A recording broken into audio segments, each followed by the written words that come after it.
Here, the Prime Minister has launched a stinging attack on Elon Musk, accusing the owner of X of trying to whip up division in the UK over the killing of 18-year-old Henry Nowak, a student. The teenager was stabbed to death by Vickrum Digwa, who then lied to police at the scene, falsely claiming that he had been the victim of a racist attack. That led officers to arrest Mr. Nowak instead of his killer. Bodycam footage was later released showing him in handcuffs, repeatedly telling officers he had been stabbed. He subsequently died from his injuries. Mr. Musk has launched repeated attacks on the police and government over the last moments of Henry's life. The Prime Minister also criticised the AI bot Grok, which has been linked to fake pictures of naked women, including a Labour MP, Jess Asato.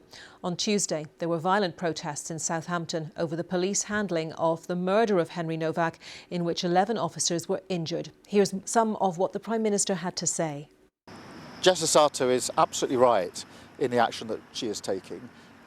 Disgusting images were created, in her particular case, by Grok. And I'm really pleased that we took Grok on a few months ago because that's the fight we should be in, taking on some of these platform providers, some of these disgusting images, really disgusting. We won that, but Jess is right, she's a parliamentarian, and I'm 100% behind the action that she is taken. And look, we need to also assert who we are as a country, because Musk again has been interfering in our politics in the last few days, trying to whip up division. That is not who we are in Britain. In Britain, we are reasonable, tolerant people. When we have a terrible case like Henry's case, Henry Nowak, we react calmly, as his family have done. When it comes to disgusting images on Grok, we take Grok on and fight, because that's who we are as a country. The Prime Minister is also due to meet Henry Nowak's family following Sir Keir Starmer's response to Elon Musk. Our political correspondent Damien Grammaticus gave us his analysis of the statement.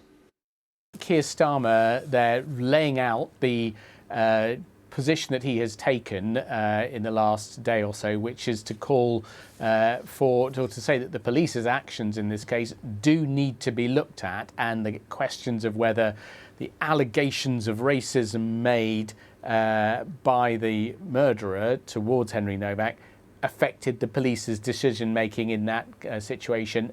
That, though, he says, is a process that has to be undertaken calmly by the police, independent Office of Police Conduct, which is looking into things. Separately to that, what we then have is this whole debate now about the interventions that have been made, particularly that by Nigel Farage, the Reform UK leader, who'd called for rage as a response to the murder. So Keir Starmer, his response has been to say this: no, there needs to be this careful looking at what's happened. But he has also today had this intervention taking on Elon Musk. Elon Musk has been very active in posting on X about the Henry Nowak case this week. He has posted things like comments saying the West has created an evil state religion where accusation of racism is the gravest offence. It's worse than rape or murder. If police show up at a crime scene, a British boy is bleeding out, an immigrant says the British boy is racist, the cops will cuff the dying British boy. Now, I think that's the kind of thing that Sir Keir Starmer is wanting to draw attention to when he says Elon Musk has been interfering in our politics in the last few days, trying to whip up division.